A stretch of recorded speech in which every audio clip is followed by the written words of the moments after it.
Hey guys, it's Japs, and today I'm gonna talk about the Korg RK100S. Oh, no S, just the RK100.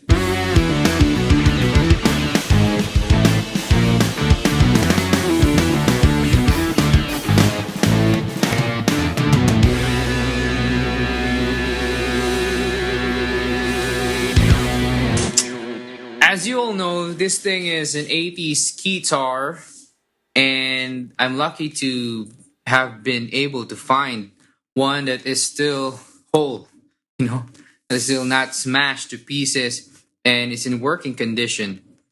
This keytar is not as well documented as the Yamaha KX is, so it's really hard to find information about this keytar on the internet.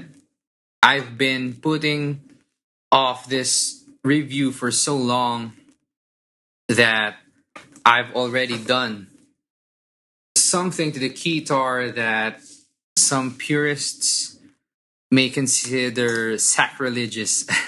As you can see, I modified it to be uh, a hybrid keytar. I call it the crossover keytar, which I will talk about in another video. But for this video, I will review the RK100 on its original specs. First things first, I was shocked how heavy it is because it's made out of wood, like actual wood. Then I was shocked to find out that it is not velocity sensitive. Well, I guess I shouldn't have been surprised because this thing is from the 80s and technology back then was still evolving. I guess, like, to make a keyboard this portable, you would have to make some compromises. And one of them is it's not velocity sensitive. It is what it is. Aside from that, I actually like the features that it has. It's powered by just a 9-volt battery, which is mind blowing for a portable keytar. So it operates like an active guitar. And then it uses pitch wheels, which I was shocked how much I love using pitch wheels instead of the ribbons that modern keytars has nowadays. Its functions are pretty straightforward, I think. So there's the volume, the band, and the modulation bar, which can do two things. I haven't discovered yet what the second thing you can modulate is. Then there's the program up and down. Then the octave switch, which just goes 3 octaves. There's the low, medium, high symbol there. And then it has program buttons on here where it used to be. There it used to have program buttons there. It has 8 bands with 8 presets each. So you have, I don't know, 8 times 8 programs to cycle through. But what really got me about this keytar is just the shape and the dimensions of it. I don't know what they did, what they measured, but somehow it just sits right on the lap and it sits right when you're standing up. I don't really know if this wood is handmade. It feels like it though. It feels like handmade to me. But somehow, whoever they consulted for the shape of this keytar is right. I mean, just look at the back of it. So it it isn't even, right? It's like a guitar, a luthier sculpted this thing. So yeah, I really like this keytar. I don't know why it hasn't been as successful as the KX, or not many people know it.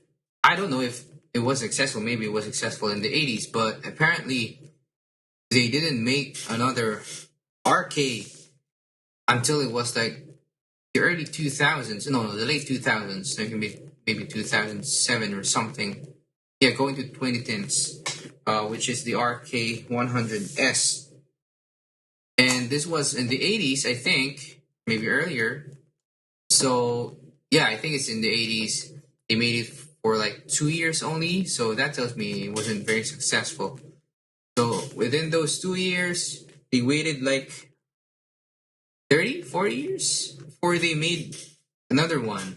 So that tells me that maybe it didn't become as successful as they wanted to. But there's just so much to love about this keytar right here. The only thing that I didn't really love about this keytar was the absence of velocity. But aside from that, everything about it is just wonderful. Maybe the people felt it was too chunky, but I have a few keytars of my own, and this one feels the best. You can ignore the weight because yeah, it really weighs a ton. It's like a Les Paul or something. It's the heaviest keytar that I have. If you can go past that, it feels really lovely to play. Pretty much the origin of why I modified it. Be like this.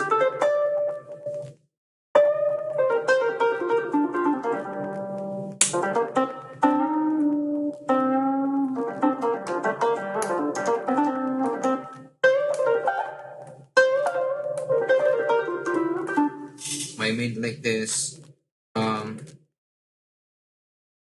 I wanted it to have velocity, make it velocity sensitive.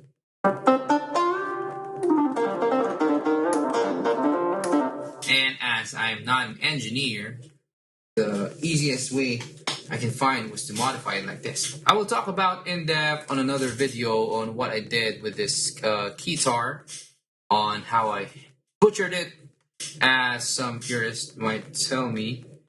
And yeah, I've already received some comments recently about how or why did I do it to a historical artifact like this. But to appease you guys, to offer an olive branch, the process is reversible. I did not completely ruin it. If I would like to put it back together anytime parts are still, it is fixable.